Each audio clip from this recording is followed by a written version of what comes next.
পৃথিবীতে এমন একটা কিতাব আল্লাহ দিয়েছেন, এই কিতাবের ক্ষমতা আছে এরকম যে আপনাকে হেদায়েত দিতে পারে। নাকি এখন নেই? তাফসিরে আমি ব্যাখ্যায় পড়লাম ফি জিলালিল কোরআন, মুফাসসির লিখেছেন এই পৃথিবীতে কেউ যদি কোরআনে কারিমের কাছে সত্যি মন নিয়ে যেতে পারে, সূর্যের আলো যেমন সবাই পায় না, কোরআনের হেদায়েত সবাই পাবে না, তার মন থাকা লাগবে। ওর যেমন চোখ থাকা লাগবে, আমারও মন থাকা লাগবে। গিরিশচন্দ্র সেন এই লোকটার পুরা জীবনী আমি পড়ে দেখেছি।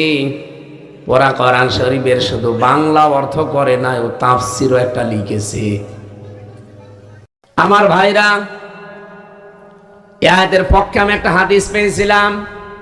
বিশ্ব নবী বলেন, মানিত্তাবাল হুদা বিগাইরিল কোরআন আদাল্লাহুল্লাহ। তিরমিজি শরীফের হাদিস।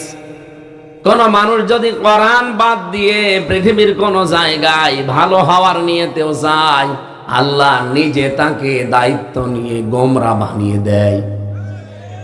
শব্দটা দেখেছেন আদাল্লাহ, এখানে আলেম আছে অনেক। আদাল্লাহ ইউদিল্লু বাবে ইফআল থেকে এসেছে। বাবে ইফআলের খাসিয়াত হচ্ছে 9টা। এর 1 নাম্বার খাসিয়াত, এখানে বাংলা অর্থ দাঁড়িয়েছে এইটা। আপনার নিয়ত হয়তো ভালো ছিল, কিন্তু সেখানে কোরআন ছিল না। আপনার যতই ভালো নিয়ত থাক, আপনি যত ভালো নিয়তে সেখানে থাকেন না কেন, যে আমি তো ভালো নিয়তে আছি, কিন্তু কোরআন সেখানে নেই, কোরআনের কর্মসূচি সেখানে চলে না। এই জন্য নিজে আল্লাহ দায়িত্ব নিবে আপনাকে গোমরা বানিয়ে দিতে। এবার আপনি জবান খুলে বলবেন, হেদায়েত দেওয়ার একচ্ছত্র মালিকানা হামজার। এখানে পাগলকেও জিজ্ঞাসা করলেও যদি কথা বলতে নাও পারে, তাও আল্লাহকে দেখাবে। হেদায়েত দিতে দুনিয়ায় কেউ পারে? নবীকেও আল্লাহ হাতে দেয়নি এটা, তাহলে নবী নিজের সবাইকে দিয়ে দিত। এটা আল্লাহ শুধুমাত্র নিজের হাতে রেখেছেন, কারো হাতে যেহেতু এটা নেই, আল্লাহ বলেন আদাল্লাহুল্লাহ, আমি নিজে দায়িত্ব নিলাম তোকে খারাপ বানিয়ে দেব। তাহলে আজকে থেকে হাদিস মানা যায় না। নবী যদি দল্লা শব্দ দিতেন, সুলাসি মুজাররদ থেকে যেটা এসেছে, দল্লা ইয়াদিল্লু আদাল্লা ইউদিল্লু, এটা ভাবে ইফআল, দল্লা ইয়াদিল্লু সুলাসি মুজাররদের কায়দা। এটার বাংলা অর্থ আসতো এমন যে আপনি নিজেই নিজেকে খারাপ বানিয়ে ফেলেছেন, কিন্তু আপনি নিজেকে খারাপ বানাচ্ছেন না, আপনাকে খারাপ বানানো হচ্ছে। কে বানাচ্ছে? কেন? কারণ যেখানে কোরআন নেই, যালিকাল কিতাব আলিফ লাম দিয়ে আল্লাহ নির্দিষ্ট করলেন, এরপরও কোরআন যেখানে নেই আপনি সেখানে গেলেন কেন? এজন্য আজকে সিদ্ধান্ত নেওয়ার সময় এসেছে। এই ময়দানে শুধু আসা আর চেহারা দেখানো না, কিছু নিয়ে বাড়ি যাওয়া লাগবে। বাংলাদেশে যেই পীরের দরবারে কোরআন নেই, কোরআনের কর্মসূচি নেই, কোরআন বাস্তবায়ন করার কোনো কর্মসূচি সেখান থেকে আসে না, ওই দরবার যদি আমার বাবাও কায়েম করে, আমি ওই দরবারে নেই, এ পর্যন্ত ঠিক থাকবে তো? বাংলাদেশ এখন 73টার উপরে রাজনৈতিক দল, যেই দলের কর্মসূচিতে কোরআন নেই, কোরআন প্রতিষ্ঠার কোনো নিয়ম নীতি যে দলে নেই, ওই দল যদি আমার বাবাও প্রতিষ্ঠা করে থাকে, আমি ওই দলে আজকে থেকে নেই। না, এটা এত জোরে বলার দরকার নেই। দিনকাল এখনো ভালো না, কারণ এটা আপনারা মানবেন না আমি জানি। না, এটা মানতে যদি পারেন, হেদায়েত আপনি অলরেডি পেয়ে গেছেন। যে কোরআন যেখানে নেই, ও দল যদি আমার বাবাও প্রতিষ্ঠাতা হয়, আমি ওই দলে নেই। কারণ আমি আমার ভালো হওয়ার নিয়তেও যদি থাকি, যে না দলটা তো ভালো, কাজ কারবার ভালো, কিন্তু কোরআন শরীফের কোনো কর্মসূচি সেখানে নেই, আমি যদি ভালো নিয়তেও থাকি, আমাকে খারাপ বানাবে কে? বলেন বলেন। তাহলে এই নিয়ত যারা করে ফেলেছেন, এরকম দরবারে থাকবেন না, এরকম দলে থাকবেন না, তারা শুধু হাত তুলে দেখান তো। এই আন্দাজে হাত তুলবেন না।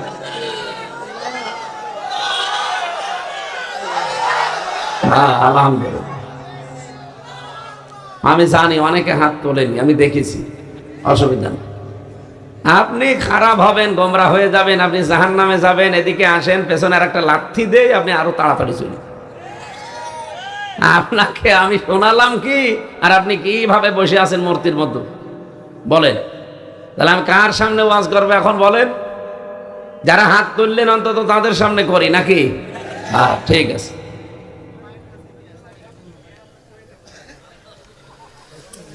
যেহেতু এমন কিতাব আমরা শুনতে এসেছি, আল্লাযীনা ইয়াসতামিউনাল কাওলা ফায়াত্তাবিউনা আহসানা উলাইকাল্লাযীনা হাদাহুমুল্লাহ ওয়া উলাইকা হুম উলুল আলবাব। সূরা জুমারের 18 নম্বর আয়াতে আল্লাহ বলেন, যারা আমার এই কোরআন থেকে উত্তম কথাগুলো শ্রবণ করে, ফায়াত্তাবিউনা আহসানা, শুধু শ্রবণ করে শেষ করে দেয় না, এগুলো অনুসরণের সিদ্ধান্ত নিয়ে ফেলে।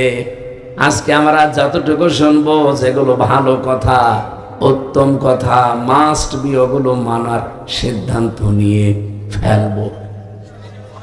উলাইকাল্লাযীনা হাদাহুমুল্লাহ, আল্লাহ বলেন এরকম মানুষদেরকে আমি হেদায়েত দেব। কয়টা গুণ পেলাম? যারা আল্লাহর এই কথাগুলো শুনবে আর যারা এটা মেনে নেওয়ার সিদ্ধান্ত নিয়ে ফেলবে, আল্লাহ বলেন তাদেরকে আমি আল্লাহ নিজে হেদায়েত দান করব। উলাইকা হুম উলুল আলবাব, আর এরাই হচ্ছে আমার বান্দাদের ভেতরে বুদ্ধিমান। সুবহানাল্লাহ বলতে পারেন না? এখন যারা শুনতে এসেছি, সত্যি সত্যি কোরআন যেহেতু সবাইকে হেদায়েত দিতে পারে, কিন্তু আমার নিচের একটা যোগ্যতা থাকা লাগবে। এই গিরিশচন্দ্র সেন, এই লোকটা নরসিংদী জেলায় বাড়ি। আমি নিজে গেছি তার বাড়ি দেখতে। সারাটা জীবন কোরআন পড়েছে বেশি আমাদের চাইতে, বুঝেছে বেশি আমাদের চাইতে, লিখেছেও বেশি আমাদের চাইতে। এখানে স্টেজে যত আলেম বসে আছে, যারা আশপাশে চেয়ার পেয়েছেন, এখানে জ্ঞানী গুণী যারা আছেন, কেউ গ্যারান্টি দিতে পারবেন না, আমি নিজেও না, যে পড়া কোরআন শরীফের প্রতিটি শব্দের অর্থ আমার জানা আছে। কেউ পারবে না। আমারও এখন ক্ষমতা নেই। আমি পড়াটা পড়েছি কতবার আমার নিজেরও হিসাব নেই, কিন্তু আমার মনে নেই। বলেন তো, এতবার আমি স্টাডি করার পরও এখন প্রত্যেকটা শব্দের অর্থ আমার মনে নেই। অথচ লোকটা হিন্দু মানুষ। চিন্তা করে দেখেছেন তাহলে আমার চাইতেও পড়েছে কত বেশি। আমার কোরআনের ওপরে অনার্স মাস্টার্স করা, আমার কামেল করা কোরআন নিয়ে, এরপরও আর প্রতিটি শব্দের অর্থ আমার মনে নেই। অথচ কতবার এক একটা শব্দের অর্থ পড়েছি আমি নিজেও জানি না। এত সূক্ষ্ম মেধা আল্লাহ আমাকে দিয়েছে যে 6 মাসে আমি কোরআন শরীফ মুখস্থ করেছি। 6 মাস লেগেছিল মাত্র আমার পুরা কোরআন মুখস্থ করতে। তাও আমি আয়াত, পারা, পৃষ্ঠা, লাইন, রুকু, সূরার নাম সব এভাবে পড়েছি, শুধু হাফেজি না। এত তাড়াতাড়ি সূক্ষ্মভাবে মুখস্থ করে দাঁড়িয়ে পড়া 30 পারা শুনিয়ে দিলাম। এত মেধা থাকার পরও লোকটার সাথে আমি পারলাম না। শুধু আমি একা না, এখানে কেউ পারবেন না। গিরিশচন্দ্র সেন আমাদের চাইতে কোরআন পড়েছিল আরো বেশি, লিখেছিল আমাদের চাইতে আরো বেশি। বলেন বলেন, কিন্তু হেদায়েত পায়নি। মারা যাওয়ার পরে তারা আমাদের মতো কবরে দেয়নি, তারা আগুন দিয়ে পুড়িয়ে ফেলেছে। কেন? কারণ তার মন ছিল না। এত পড়ে, এত বুঝে, এত লেখার পরে, এত সম্পর্ক কোরআনের সাথে, এরপরও হেদায়েত আল্লাহ দেয়নি। কারণ হেদায়েত পাওয়ার জন্য মন থাকতে হয়। আপনার যদি মন তৈরি না হয়, আমির হামজা না, কাবার ইমাম এসে ওয়াজ করলো, আপনার কিছু হবে না। এই জন্য 1-1.5 ঘন্টা যদি কথা বলিও, মন তৈরি করেন আগে, যে যা বলছে এটা হামজার বাবার কথা না, এটা আমার নিজের জন্যই বলছে। ফামান যুহজিহা আনিন নার ওয়া উদখিলাল জান্নাতা ফাকাদ ফাজ। সূরা আলে ইমরান 185 নম্বর আয়াত, মাঝের অংশে আছে। 4 নম্বর পারার 13 নম্বর পৃষ্ঠার 12 নম্বর লাইনে পাবেন।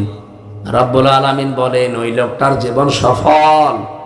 যাকে আল্লাহ জাহান্নামের আগুন থেকে মুক্তি দিয়ে জান্নাতে দিয়ে দিয়েছে। এটা একটা অর্থ। আর একটা অর্থ আছে, আমি দ্বিতীয়টা বলার জন্য আয়াতটা পড়লাম। তাহলে একটা অর্থ বুঝলেন, আসল সফলতা বিফলতায় দুনিয়ার জীবনে না, এটা পাওয়ার জন্য মরণের পরে আখিরাত। আর দুনিয়ার জীবনে কোনটা? রব্বুল আলামিন যেহেতু ফাকাদ ফাস দিয়েছেন, দুনিয়াতে আপনি যখন দেখবেন জাহান্নামের যে কাজগুলো আছে এগুলো আস্তে আস্তে আপনি ছেড়ে দিতে পারছেন, আর জান্নাতের কাজগুলো একটা একটা করে ধরতে পারছেন, তখন বুঝবেন আল্লাহ আপনার জীবন সফল করে দিচ্ছে। আপনি নিজের সাথে মিলান তো। আগে চুরি করতেন, এখন করেন না। আগে নামাজ পড়তেন না, এখন পড়েন। আগে বোনকে ফাঁকি দিয়েছিলেন, এখন আর দেন না। আগে স্বামীকেও ফাঁকি দিয়েছিলেন, এখন আর দেন না। আস্তে আস্তে যে ফিরে আসতেছেন, আপনি বিশ্বাস করতে পারেন আল্লাহ আপনার জীবন সফলতার দিকে নিয়ে যাচ্ছে। বলে আল্লাহ হেদায়েত দিচ্ছে কিনা আপনি নিজেই তার প্রমাণ। আমার কাছে এসে জিজ্ঞাসা করা লাগবে না। আপনি কি নিজের দিকে তাকাবেন আর মনের দিকে তাকিয়ে দেখবেন আপনি আসলে হেদায়েত পাওয়ার যোগ্য কিনা। যেহেতু এত বড় দামি নিয়ামতটা আল্লাহ যারে তারে দেয় না, আল্লাহ পাক এটা দান করে তাদেরকে যারা এটা পাওয়ার যোগ্য। আমাকে এমন ভাবে তৈরি করা দরকার এখন থেকে, আল্লাহ যেন দয়া করে এত বড় নিয়ামত হেদায়েত আমারে দান করে দেন। আমরা যেহেতু কোরআন শুনতে এসেছি, কোরআনে কারীম সম্পর্কে যে কথাটা জানালাম, এক কথা জবাব দিচ্ছি। এদিকে তাকান। হেদায়েত দেওয়ার একচ্ছত্র মালিকানা তাহলে কার? আর ওই ক্ষমতাটা আল্লাহ কাকে দিয়েছেন? কোরআনকে। বলেন বলেন। এর ভেতরে পাওয়ার আছে, কিন্তু আমার একটা জিনিস থাকা লাগবে, মন। আমার মন তৈরি হলে আল্লাহ আমাকে দেবে, মন তৈরি না হলে জীবনও আমাকে দেবে না। হ্যাঁ, উপকার কিছু হয়তো কোরআন মেনে নিলে আমি পাবো, যেটা কাফেররাও পায়। আপনি আমেরিকার দিকে তাকান, ওরা কোরআন আল্লাহর কিতাব বিশ্বাস করে না, কিন্তু এই কোরআন থেকে তারা রাজনৈতিকভাবে, পারিবারিকভাবে, সামাজিকভাবে কিছু নিয়ম নীতি মেনে নিয়েছে। এজন্য কোরআনের উপকার তারাও পায়। কোরআনে আছে আর রিজালু কাওয়ামুনা আলান নিসা, এ পৃথিবীতে নেতৃত্ব দেবে পুরুষ আর মেয়েরা হবে তাদের আজ্ঞাবহ। এটাকে আমি বানালাম। সূরা নিসার 34 নম্বর আয়াতের প্রথম অংশে আছে। 5 নম্বর পারার 2 নম্বর পৃষ্ঠার 10 নম্বর লাইনে পাবেন। এই আয়াতটা হয়তো আমরা বিশ্বাস করি কিন্তু মানি না। আমেরিকা আজ 236 বছরে আয়াতটা মেনে চলছে। এই জন্য ট্রাম্পের মতো একটা মাতালকে তারা দায়িত্ব দিয়েছে, কমলা হ্যারিসের মতো একটা বড় শিক্ষিতা মেয়েকে দেয়নি। কারণ পুরুষ হবে নেতৃত্বদাতা, নেতা। নেতৃত্ব দেওয়ার জন্য পুরুষকে আল্লাহ বানিয়েছে, আর মেয়েরা হবে তাদের আজ্ঞাবহ। ওরা জাতে মাতাল হলো তাহলে ঠিক আছে। এই আয়াতের ব্যাখ্যায় একটা হাদিস পড়েছি, লা ইয়াফলিহা কওমুন ওয়াল্লাহু আমরহুম ইমরাতুন। ওই জাতি কখনো সফল হচ্ছে না, হবে না, যেই জাতির নেতৃত্বে আছে কোন মহিলা।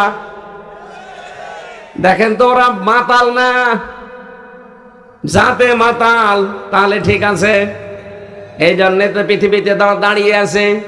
আর আমরা জাতেও মাতাল, তাহলেও মাতাল।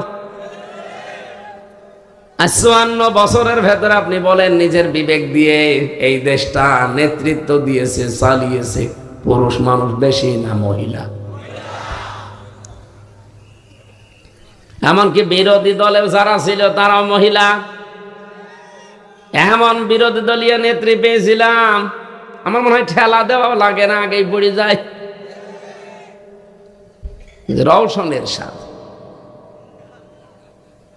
এর যা শরীরের অবস্থা, একে বিরোধী দলীয় নেত্রী হওয়ার মতো। আমার ভাইরা, আমি যে কথা বলতে চাই, ওরা কোরআন মানে না, বিশ্বাস করে না, কিন্তু যতটুকুই দেখাচ্ছে ততটুকু উপকার পেয়েছে। ওদের পারিবারিক জীবনের দিকে তাকান, বিয়ে আল্লাহর হুকুম, রাসূলের সুন্নাহ। ওরা কোরআন মানে না, কিন্তু এইটা একটু মেনে নিয়েছে। এই জন্য আজ বিশ্বের বিভিন্ন দেশে বিয়ে শাদীর বিকল্প আর কোনো কিছুতে যে মানব সভ্যতা টেকে না, এটা প্রমাণ হয়ে গেছে সামাজিক জীবনে।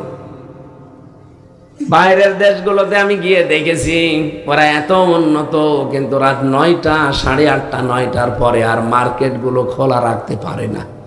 সারা যান আমরা দেই 8:30টায়, 8টা, 8:30টায় ওদের দোকানঘাটও সব বন্ধ হয়ে যায়। এত সিসি ক্যামেরা, এত উন্নত প্রযুক্তি, এত পাহারাদার, তারপরও ওরা পারে না কন্ট্রোল করতে। এই জন্য সন্ধ্যা নামার পরে বন্ধ করে দেয়। আর আমাদের বাংলাদেশে নরসিংদীর দিকে তাকান, বাবুরহাট, কাপুরের হাট, রাত 12টা, 1টা, 2টা, 3টা নেই, সারা রাত চলছে, কোটি কোটি টাকার বিক্রি হচ্ছে, কোনো চিন্তা নেই। হ্যাঁ, কিছু চিন্তা তো আছে, শুধু কোরআন না থাকার কারণে। এটা যদি থাকতো তাহলে 24 ঘন্টায় আপনার কাছে দিনের মতো মনে হতো। আমি মালয়েশিয়া বাংলাদেশের চাইতে প্রায় 5 ডবল বড়। এই মাথা থেকে ওই মাথা 3000 কিলোমিটার, 4000 কিলোমিটার গাড়ি নিয়ে আমি রান করেছি। দিন নেই রাত নেই, এই মাথা থেকে ও মাথা। আমার মনের ভেতরে একটা সেকেন্ডের জন্য কোনো ভয় আসে নাই, শুধু আল্লাহর ভয় ছাড়া। কারণ কোনো ডাকাতি নেই, কোনো চিন্তাই নেই। মালয়েশিয়া বিশ্ববিদ্যালয়ে যাবার পরে কিছু ছাত্র ভাইরা এসে বলছে, হুজুর এই যে মোবাইলটা এখানে পড়ে আছে, যদি এর পাশ দিয়ে বাংলাদেশ আর ভারতের কোনো লোকজন না যায়, এখানে সারা জীবন মোবাইল পড়ে থাকবে। 120টা দেশের ছেলে মেয়েরা এখানে আছে, শুধু বাংলাদেশ আর ভারতের লোক না গেলে মোবাইলের কিছু হবে না। কিন্তু এই দেশের লোক যদি যায়, মোবাইল আর থাকবে না। নিজেকে খুব ছোট মনে হচ্ছিল, আল্লাহ প্রথমে বাংলাদেশের নাম বলল।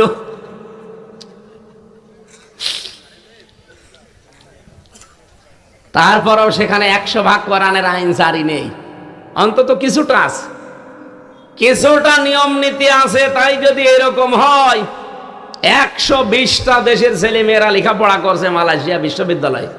আমি নিজেও ভর্তি হওয়ার জন্য যাওয়ার চিন্তা ভাবনায় আছি। বলেন, সেখানে শুধু আমারে জানাচ্ছে যে এই যে বড় বড় হলগুলো, কত হাজার হাজার ছেলে মেয়েরা এখানে আছে, মোবাইল পড়ে গেছে, কেউ তাকাবেও না, যার যার কাজ শেষে করছে। কিন্তু বাংলাদেশ আর ভারতের লোক যদি সামনে দিয়ে হেঁটে যায়, এই দুই দেশের ছেলে মেয়েরা হেঁটে গেলেও মোবাইল আর পাওয়া যাবে না, গায়েব হয়ে যাবে। আমার এক দুষ্ট বন্ধু ছিল বিশ্ববিদ্যালয়ে থাকাকালীন, এত দুষ্ট। আমার একদিন বলছে, তুমি তো ওয়াজ করো, এ দেশটা দেখো ডিজিটাল হচ্ছে, ডিজিটাল না টাল হয়ে যাচ্ছে। একবার আমি ঢাকায় যাচ্ছিলাম, আমারে শোনাচ্ছে যে নর্মাল একটা কোচে চড়ে যাচ্ছি, হঠাৎ সিরাজগঞ্জ গোল চত্বর পাওয়ার আগে আমার পেটে ব্যথা। বললাম, ড্রাইভার সাহেব গাড়ি থামান। ড্রাইভার বলছে, না এখানে গাড়ি থামবে না, একেবারে জায়গা মতো গোল চত্বর ছাড়া এখানে থামানো যাবে না। তোমার যদি খুব বেশি অসুবিধা হয়, অন্তত হোটেল পাওয়ার আগ পর্যন্ত আল্লাহ আল্লাহ করো। বলছে, পেটে আমার গন্ডগোলে কি আল্লাহ আল্লাহ থামে? পেছনে যে দেখে একটা সিট খালি পড়ে আছে, ওই যে সিটের পেছনে থাকে পলিথিন বমি করার জন্যে, একটা নিলাম, 2 সিটের মাঝখানে ওই কাজ করে ফেললাম। চিন্তা করছি এখানে রেখে গেলে তো আমার বদনাম হয়ে যাবে। পকেট থেকে একটা সাদা রুমাল বের করে 4 কোনা করে বাঁধলাম, পেছনের জালানার কাজ খুলে দিয়ে আল্লাহর নাম নিয়ে ফেলে দেব। কিন্তু আল্লাহর ইশারা পেছনে হাঁটছিল মোটর সাইকেলওয়ালা। পড়বে কি পড়বে একেবারে মোটর সাইকেলের সামনে। মোটর সাইকেলওয়ালা চিন্তা করছে, কি গো, নতুন রুমালে বাস থেকে পড়লো কি? এই রুমাল যখন নতুন, ভেতরের জিনিস মনে হয় নতুনই হবে। পৃথিবীতে 3টা জায়গায় যদি কেউ সম্পদ খরচ করে, সময় খরচ করে, কষ্ট স্বীকার করে, কিয়ামতের দিন আল্লাহ ওই সম্পদের, ওই সময়ের হিসাব নেবেন না। 1 নম্বরে, কেউ যদি কোরআনের পেছনে শ্রম দেয়, সময় দেয়, তার অর্থ সম্পদ খরচ করে, সে কোরআন প্রচারে হতে পারে, শিক্ষায় হতে পারে, কোরআন কায়েমে হতে পারে। কিয়ামতের দিন যে সম্পদ আপনি ব্যয় করলেন দুনিয়াতে, এই সম্পদের, এই সময়ের হিসাব আল্লাহর কাছে দেওয়া লাগবে। এখানকার যিনি দায়িত্বে আছেন কি নাম জানি না আমি, নাসরুল্লাহ, মুফতি নাসরুল্লাহ সাহেব, যে এতক্ষণ পর্যন্ত আপনাদের শোনাচ্ছিলেন, এত কথা মনে বলা লাগতো। একবারে এই আয় হয় বছরে, এই ব্যয় হয়, কারণ উনি তো আপনাদের কাছে এভাবে টাকা পয়সা কালেকশন করেন না, তোলেন না। সুতরাং অত কিছু বলার এলাকার দরকার নেই। কেউ যদি শত্রুতা, ওই যে বলছিলেন কথার মাঝে অনেকে শত্রুতা করে, ব্যক্তিগত শত্রুতার কারণে যদি কেউ নবীর ঘর এই মাদ্রাসার পেছনে লাগে, তার কপাল কিন্তু নষ্ট হয়ে যাবে। আপনার রাগ হয়তো ব্যক্তিগতভাবে তার উপরে থাকতে পারে, নবীর ঘর মাদ্রাসা এ বিষয়ে কোনো সন্দেহ আছে? এজন্য এখানে কোরআন শিক্ষা দেওয়া হচ্ছে, এখান থেকে কোরআন প্রচার হবে, এবং যারা বের হবে তারা কোরআন কায়েমের এক একজন সৈনিক হবে। আর আমি বারবার কথা মানুষকে সারা দেশ সহ বিশ্বের যতগুলো দেশে ঘুরছি, প্রত্যেকটি জায়গায় মুসলিম অমুসলিম সবাইকে বলি, ভাই কোরআনটা পড়েন। সেদিন যশোরে এক কলেজের অধ্যাপক, বিসিএস ক্যাডার, উনি হিন্দু মানুষ, বললাম যে স্যার আপনাকে ইসলাম গ্রহণ করতে আমি বাধ্য করি না, জোর জবরদস্তিও করি না, কারণ লা ইকরাহা ফিদ্দীন, আমাদের ধর্মে কোনো বাড়াবাড়ি নেই, জোর জবরদস্তি আমাদের ধর্মে আছে। তা আপনাকে আমার ধর্মীয় গ্রন্থ কোরআন আমি পড়তে দিলাম, আপনি বাংলায় পড়েন, ইংরেজিতে পড়েন, পুরাটা পড়বেন, একটু বুঝে পড়বেন। 3 মাস পরে দেখে উনি নিজেই মুসলমান হয়ে গেছে। এই জন্য আমি জানি যে কোরআনের কাছে চমক আছে। আল্লাহ রাব্বুল আলামিন এমন কিছু ক্ষমতা কোরআনের পেছনে দিয়েছেন, কিয়ামত পর্যন্ত মানুষ বোঝে না, তাও কাঁদবে। আমি বহু সেমিনারে, বিশ্বের আন্তর্জাতিক সেমিনারগুলো দেখেছি, যে মানুষগুলো নাস্তিক, আল্লাহ একজন আছে বিশ্বাস করে না, কিন্তু এ বাণী শোনার পরে দেখি 8-10 মিনিট পরে নিজেই কাঁদতেছে। একটা সম্মোহনী শক্তি এর ভেতরে আল্লাহ দিয়ে রেখেছেন। এই জন্য কোরআনের সূরা বাকারার 1-2 আয়াতের ভেতরে আপনি দেখেন, যালিকাল কিতাবু লা রাইবা ফি, কি এই শব্দ কোনোদিন একটু চিন্তা করে পড়েছি? কিতাবের আগে আল্লাহ এখানে আলিফ লাম লাগিয়েছেন। যালিকাল কিতাবু লা রাইবা ফি, একটাই মাত্র কিতাব দুনিয়ায় আছে যেটা মানুষকে হেদায়েত দিতে পারে। যারা আরবি গ্রামার জানে, আলিফ লাম 4 প্রকার হয়, এখানে নির্দিষ্ট করার জন্য আল্লাহ লাগিয়ে দিয়েছেন। এমন একটা কিতাবের আগে এই কোরআন শরীফের নাম আমি তাফসিরে বাইজাবিতে পেয়েছি 55টা, বিশেষ নাম 5টা, আল কোরআন, আল ফুরকান, আল জিকির, আল কিতাব, আত তানজিল। কয়টা? 4 নাম্বার কি বললাম? আল কিতাব। এটা কিতাবের আগে আলিফ লাম আছে। আল্লাহ পাক জানাতে চায় পৃথিবীর মানুষেরা, একটাই মাত্র কিতাব আমি দুনিয়ায় পাঠালাম যেটা মানুষকে হেদায়েত দেওয়ার ক্ষমতা রাখে। হ্যাঁ, যদি আপনার মন থাকে। আপনার মন না থাকলে জোর করে আপনাকে কোরআন হেদায়েত দিয়ে জান্নাত দিয়ে নিয়ে যাবে, অত দায় আল্লাহর পড়ে নাই কি? অত দায় পড়ে গেছে? এই যে সূর্যের কাজ আলো দেওয়া, পৃথিবীতে সবাই কি সূর্যের আলো পায়? কে বললো যেন না? না, ঠিকই বলিস। বাকি যারা বলেছিলেন আন্দাজে বলিস, সবাই সূর্যের আলো পায় না, সবাই পায় না। অন্ধ যারা, ওরা আলো পাবে। এখন দোষ কি সূর্যের না ওর চোখের? চোখের। এই চোখের ভেতরে 70,000 রগ তার যাই বলেন, এগুলো আমার আল্লাহ মাথার সাথে জোড়া লাগিয়ে রেখেছেন। আপনি কম্পিউটার এখানে ভিড়ান, আপনাকে আমি একটা একটা করে দেখাতে পারবো। ফ্রন্টাল লব আছে, অক্সিপিটাল লব আছে, প্যারাইটাল লব আছে, মোটর কর্টেক্স আছে, সেন্সরি কর্টেক্স আছে, লব আছে। এক একটার সাথে তারগুলো যখন শুধু চামড়া ফেলে দেন, মনে হবে বিশাল ইঞ্জিনিয়ার আপনাকে একটা বিশাল জিনিস বানিয়ে রেখেছে। এই যে চোখের সাথে যে তারগুলোর কানেকশন আছে,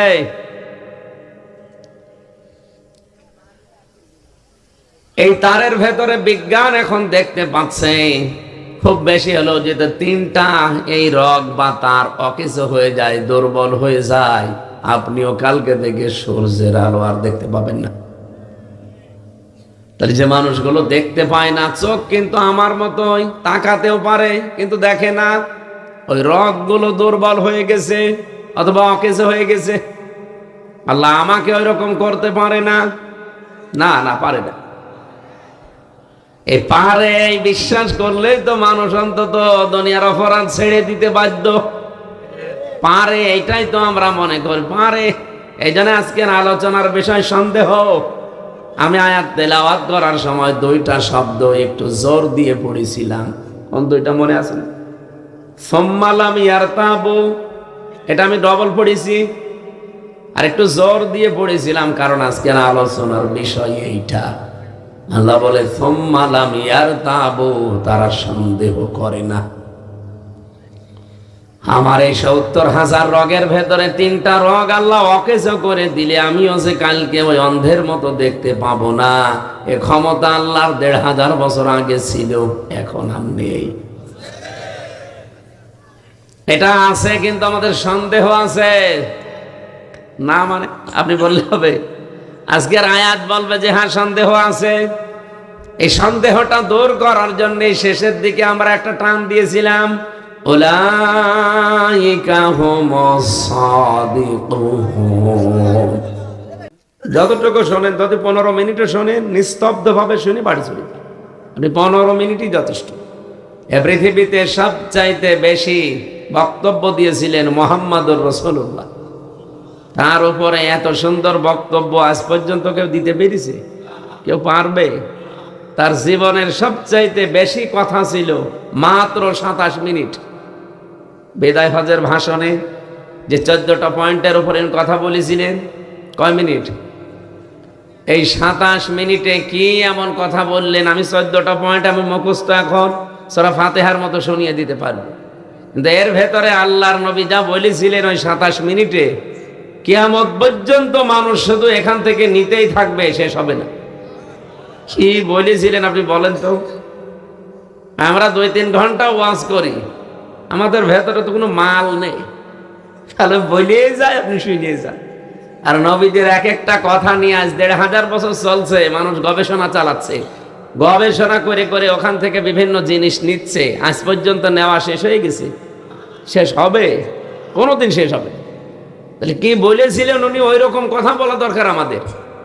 আপনি কথা কম বলেন, কিন্তু সেখান থেকে যেন এমন কিছু নিয়ে আমরা বাড়ি যেতে পারি যেটা আমার জীবনের মোড় ঘুরিয়ে দেবে ইনশাআল্লাহ। আমার যে কথা ছিল আল্লাহ রাব্বুল আলামিনের, নবীজির, এই 2 জনের কথার উপর কোনো সন্দেহ যেন আমাদের না আসে।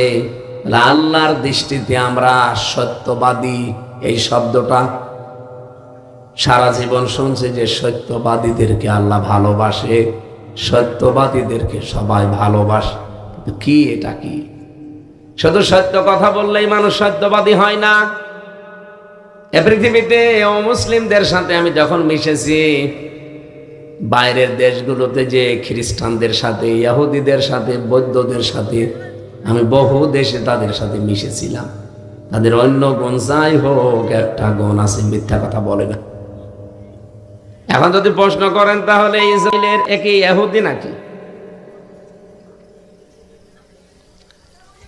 বাইরের দেশে ইহুদিদের সাথে যখন দেখেছি এরা স্ত্রীকে খাস পর্দা করাচ্ছে, হাত মোছা পা মোছা পরানো, এত বড় বড় দাড়ি, মাথায় পাগড়ি দেওয়া, 4-5টা ছেলে মেয়ে বাচ্চা, কাঁধে হাতে, একটা এ কাঁধে একটা এ কাঁধে, একটা মাথায় একটা কাঁধে চলতেছে, একটা হাতে, আর ওর বর পেটে আর একটা, 5-6টা বাচ্চা।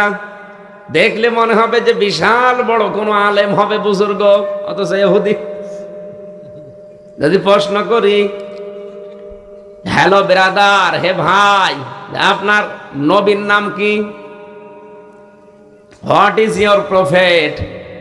আপনার নবীর নাম কি জিজ্ঞাসা করলে তখন বলে জোসেফ। জোসেফ মানে মুসা আলাইহিস সালাম। আমরা যারে মুসা নবী বলে ডাকি, ওরা জোসেফ বলে। খ্রিস্টানদেরকে যদি জিজ্ঞাসা করা হয় যে আপনার নবীর নাম কি, ওরা বলে যিশু। যিশু মানে ঈসা আলাইহিস সালাম। আর হযরত ইব্রাহিমকে ডাকে আব্রাহাম বলে, হযরতে দাউদ নবীকে ওরা ডাক দেয় ডেভিড বলে, ইসহাক নবীর নাম তারা পাল্টিয়ে দিয়েছে।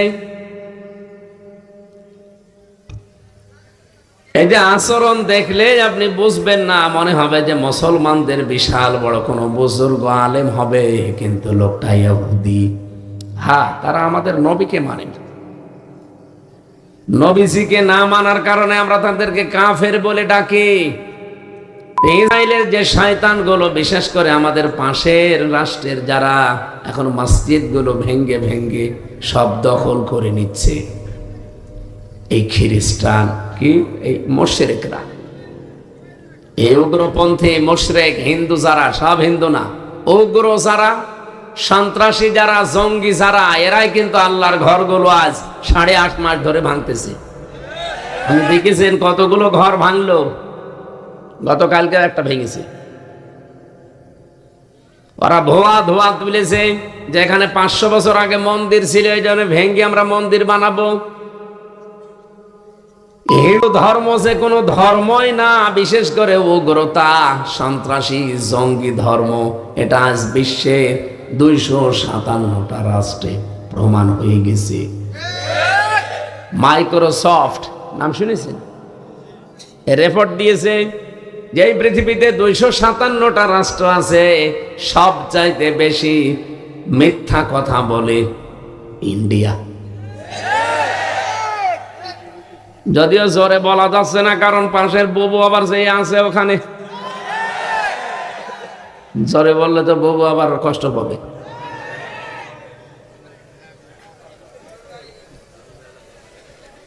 যাই হোক, বুবু আছেন একটু ভালো করে থেকে, এর কারণ ওদের তো চরিত্র ভালো না। এতদিন ওরা এই কথায় আমাদেরকে শোনাইতো যে আমাদের স্বামী স্ত্রীর সম্পর্ক। স্বামী স্ত্রীর সম্পর্ক হয় কি করে বলেন তো?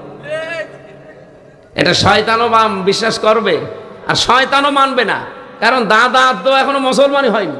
কারণ আমাদের বুবু তো মুসলমান, আর মুসলমানের সাথে কোনো কাফেরের বিয়ে হতে পারে? মুশরিকের? হ্যাঁ, হতে পারে যদি সে মুসলমান হয়, তাহলে তারা আগে মুসলমানি দিয়ে কালেমা মালেমা পড়িয়ে এরপরে বিয়ে শাদী। এই জন্য জোরে কিন্তু বলতেও পারছি না এই মুশরিকদের। একটা রত্ন সেখানে পড়ে আছে।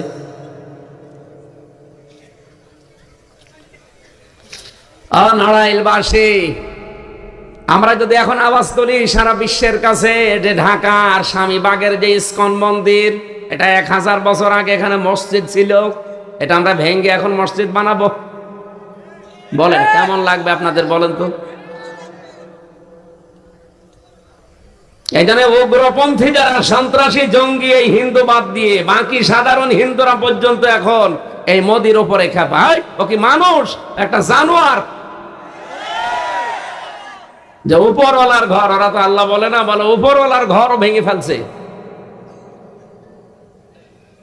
আমার মনে হয় আবাবিল আবার আসার সময় হয়ে গেছে। ওরা যেভাবে মসজিদ ভাঙ্গা আরম্ভ করেছে, যে আল্লাহ তুমি আর একবারের জন্য একটু আবাবিলটা পাঠাও, ওদেরকে দেখাও যে আমি এখনো আছি। কথা বলেন না কেন? এই জন্য সত্যবাদী কারা, আমি এই শব্দ নিয়ে পর্যন্ত এসেছিলাম। ওরা সত্য কথা বলে, সত্য বললেই মানুষ সত্যবাদী হয় না। সত্যবাদী হওয়ার জন্য কিছু আলামত লাগে, কিছু কাজ করা লাগে।